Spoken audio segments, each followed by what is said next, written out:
మీరు cinema release అయిన తర్వాత చూసారా థియేటర్లో? చూశానండి. చూస్తే అందులో కూడా చాలామంది మన పక్కన ఉన్నటువంటి వ్యక్తి అంటే నేనని ఎవరికి గమనించాలి, మామూలుగా చూసి తీశారు. కొంతమంది గుర్తుపెట్టారనుకోండి, గుర్తుపట్టకూడదని చెప్పేసి నేను ఒకసారి సెకండ్ షోకి ఒకసారి అట్లా మార్నింగ్ షోకి వెళ్ళాను. వెళ్ళిన తర్వాత నా పక్కన ఒక అటుపక్కేమో ఒక మహిళామూర్తి అండి, ఆవిడ కన్నీళ్ళు పెట్టుకుంటూ, ఈ పక్క ఒక చిన్న పిల్లవాడు, ఇది ఇంటర్మీడియట్ చదివేటువంటి వయసు, ఆ అబ్బాయి కన్నీళ్ళు పెట్టుకున్నాడు. ఆ వెనక ఒక పెద్దతను, ఒక 80 years ప్లస్ ఉన్నటువంటి వ్యక్తి, ముగ్గురు ఒకేసారి కన్నీళ్ళు పెట్టుకోవడం గమనించానండి. అంటే ఏమిటా అని చూస్తే అక్కడ నేను రాసినటువంటి పదాలు వస్తున్నాయి. అందులో బిడ్డను పొదిగే గర్భంలో గొడ్డలి దించిన కర్కశత్వం, బిడ్డను పొదిగే గర్భంలో గొడ్డలి దించిన కర్కశత్వం, ఏ చరిత్ర పొటల్లో ఉందో తెలియదు ఇంతటి అమానుషత్వం అన్నానండి. అంటే ఆ తర్వాత ఇంటర్వెల్లో తర్వాత వాళ్ళ మధ్యలో కలిసినప్పుడు అన్నారన్నమాట, ఒక స్త్రీమూర్తి వాళ్ళ కుటుంబంలో కూడా అంటే ఈ పొలాలు ఇచ్చివేయటం, అందులో వాళ్ళ మేనత్తుకు ఎవరికో ఇలాంటి ఒక పరాభవం అక్కడ జరగటం, అట్లా ఆవిడ కనెక్ట్ అయింది. తర్వాత ఈ పెద్ద మనిషి వాళ్ళ కుటుంబంలో కూడా ఏదో సంఘటన జరిగిందట. మరి చిన్నపిల్లవాడు ఏమిటంటే ఇది సంఘటన జరిగిన తర్వాత ఎవరో గతించారు వాళ్ళ కుటుంబంలో.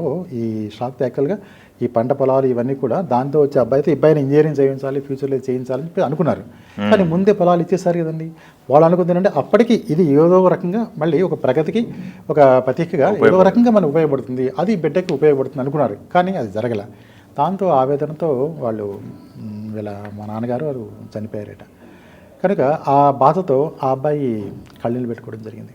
అట్లా ఏంటంటే ఇది ప్రజల హృదయాలను, ఆ స్పందనలని మనం అక్షరాలుగా మార్చామండి. కనుక నేను ఆ ట్రాన్స్లోకి వెళ్ళడం, అటువంటి భావాలని, ఆ సన్నివేశాలని హృదయంలో ప్రతిష్ఠించుకోవడం వలనే ఆ పదాలు వచ్చినాయని చెప్పేసి నేను భావిస్తున్నాను. ప్రత్యేకించి నా ఘనత కాదు, ఇది దర్శక నిర్మాతల ఘనత. ప్రత్యేకించి ఆ సందర్భము, ఆ సన్నివేశము, ఆ క్షేత్రానికి, ఆ ప్రాంతానికి ఉన్నటువంటి మహత్యం అవన్నీ కలగలిసి ఈ పాట రూపంలో బయటకు వచ్చినాయి. ఓకే, గ్రేట్ అండి. అంటే ఇంకొకటిసారి మీకు ఈ ఆపర్చునిటీ వచ్చినప్పుడు మీరేమైనా ఆలోచనలు పడ్డారా? ఎందుకంటే చాలామందితో ఈ సినిమా అనుకున్నప్పుడు నటీనటుల దగ్గర నుంచి, సాంకేతిక నిపుణుల నుంచి, ఈవెన్ ఒక తన దగ్గర పనిచేసే అసిస్టెంట్ డైరెక్టర్, కో డైరెక్టర్ కూడా చాలామంది భయపడ్డారని చెప్పి డైరెక్టర్గా చెప్పారు. సో ఈ ఆపర్చునిటీ మీ దగ్గరకు వచ్చినప్పుడు మీరు ఏమైనా ఆలోచించారా, మనం ఈ ప్రాజెక్ట్లో యాడ్ అయితే మనకి ఏమన్నా ఇబ్బందులు వస్తాయి లేకపోతే ఏదన్నా అని? అంటేనండి, ఇది వాస్తవంగా ప్రాచీన సంస్కృతిలో సాహిత్యంలో ఒక సూత్రం ఉందండి, హితేన సహితం సాహిత్యం అని. 10 మందికి హితాన్ని చేకూర్చేదే సాహిత్యం అని. నాన్ ఋషి కురుతే కావ్యం అన్నారండి. అంటే కావ్యం రచించాలంటే ఆ హృదయంలో ముందు ఒక ఋషి ఆవహించాలట. ఓకే. బహుజన హితాయ, బహుజన సుఖాయ, సర్వే జన సుఖినో భవంతు, ఇవన్నీ కూడా సాహిత్యంలో కవికి ఉండవలసిన లక్షణాలు చెప్పారు. కనుక మనం చేస్తున్నది, రాస్తూ ఉన్నది, మనం చూస్తూ ఉన్నది ఎవరికి వ్యతిరేకం కాదు. ఎవరికి వ్యతిరేకం అంటే ఇప్పుడు దుష్ట శిక్షణ, శిష్ట రక్షణ అన్నది ప్రాచీన కాలం నుంచి ఉంది. పరిత్రాణాయ సాధూనాం వినాశాయ చ దుష్కృతం అని భగవద్గీతలో ఉంది. చెడుని నిర్మూలించాలి, మంచిని ప్రోత్సహించాలి, అందుకు నీ జీవితాన్ని, నీ హృదయాన్ని అర్పించాలి అన్నది కలం పట్టుకున్న ప్రతి కవి యొక్క సంకల్పం కావాలి అని మన ప్రాచీనులు నిర్ణయించారు. ఆ విధంగా ఇందులో చూసినప్పుడు ఏమండి, మన సినిమాలో విలన్లు ఎవరిని నేను ప్రత్యేకించి నేను పలానా వాళ్ళు విలన్ అనట్లేదండి. ఎవరు విలన్లు అన్నది రచయితగా నాకు అనవసరం. బట్ ఇందులో హీరో ఎవరు అంటే వారి పొలాలని, వారి స్వేదాన్ని, వారి జీవితాలని ఫండం పెట్టినటువంటి ప్రతి రైతు హీరో. హీరోయిజంని ఎలివేట్ చేస్తూ పాటలు రాయటం అన్నది కవి లక్షణం. కనుక ఇక్కడ నా హీరో ఎవరు? రైతు. ఆ రైతు మన హృదయంలో ఉన్నారు, ప్రతి వ్యక్తి హృదయంలో ఉన్నారు. అతనికి జరిగిన అన్యాయాన్ని మనం వ్యక్తీకరిస్తున్నాం. కనుక నిర్భయంగా ఇందులో కళాన్ని కదిలించవచ్చు. దీనికి ఏవో దుష్టశక్తులు అడ్డుపడతాయి అని చెప్పేసి నేను భావించడం లేదండి. ఎందుకంటే ఏ వ్యక్తికి రైతు కానీ వ్యక్తి ఎవరు ఉండరు, ఏ కుటుంబంలో ఉండరు. అక్కడి నుంచే కదా మనం తినేటువంటి ఏదైనా కానివ్వండి, ఆ పంట పొలాలు వచ్చేది అక్కడి నుంచే. కనుక దీనికి ఇప్పుడు వ్యతిరేకంగా ఎవరో వస్తారో చేస్తారు అన్నటువంటి ఆలోచన నేను అనుకోలేదు. ఒకవేళ ఉన్నా కూడా ఒక గుండె ధైర్యం, ఎందుకంటే మనం ఒకళ్ళే కాదు. తర్వాత ఇంకో విషయం కూడానండి, ఇప్పుడు మనం పంట పొలాలకు ఒక పేరు ఉందండి, నాగేటి చాలు అంటాం. అంటే దున్నినటువంటి పొలాలను నాగేటి చాలు అంటాం. అంటే సీతాదేవికి ప్రతిరూపాలు అవి. సీత కూడా నాగేటి చాలు అంటాం మనం. జనకుడు సంతానం కావాలి అన్నప్పుడు అతను దున్నుతున్నప్పుడు భూమిలో నుంచి సీతాదేవి లభిస్తుంది.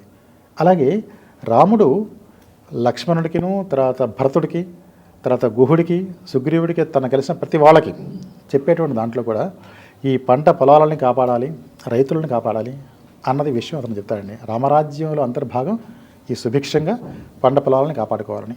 అలాగే దశరథుడి దగ్గరికి ఏ ఋషి వచ్చినా కూడా రాజా వాపి కూప తటాకం అంటూ నీ పంట పొలాలకు రైతులకు చెరువులు తవ్విస్తున్నావా, బావులు తవ్విస్తున్నావా, కాలువలు నిర్మిస్తున్నావా, పంట పొలాలను జాగ్రత్తగా కాపాడుతున్నావా, రైతుని మరి సంతోషపరంగా నువ్వు చూస్తున్నావా లేదా అన్నటువంటి ప్రశ్నలు ఉత్పన్నమవుతాయండి.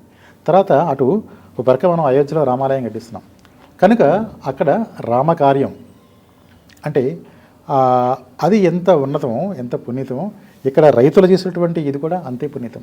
ఇది ఒక దైవికం లేదా ఒక సృష్టిలో ఒక అంతర్భాగం కనుక ఇది ఒక పవిత్రమైన కార్యంగా నేను భావించాను. కానీ ఇది మరో రకమైనటువంటి ఉపద్రవాలు ఉప్పెనలు వస్తాయని చెప్పేసి నేను భావించలేదండి. ఓకే సార్, మీ కెరీర్ స్టార్ట్ సుదీర్ఘమైన ప్రయాణం, ఎన్నో హిట్ సినిమాలు ఉన్నాయి. ఎవరికి దక్కనటువంటి అరుదైన గౌరవం మీకు దక్కింది, ఎందుకంటే 6 నందులు తీసుకున్నానన్న. ఈ కెరీర్లో ఈ రాజధాని ఫైల్స్ ఎలా చూస్తారు? ఇప్పుడు ఆకాశాత్ పతితం తోయం యథాగచ్చిత సాగరం అంటామండి. ఆకాశంలోంచి పడినటువంటి ప్రతి వర్షపు చినుకు కూడా చివరకు సాగరంలో కలవాలి అంటాం.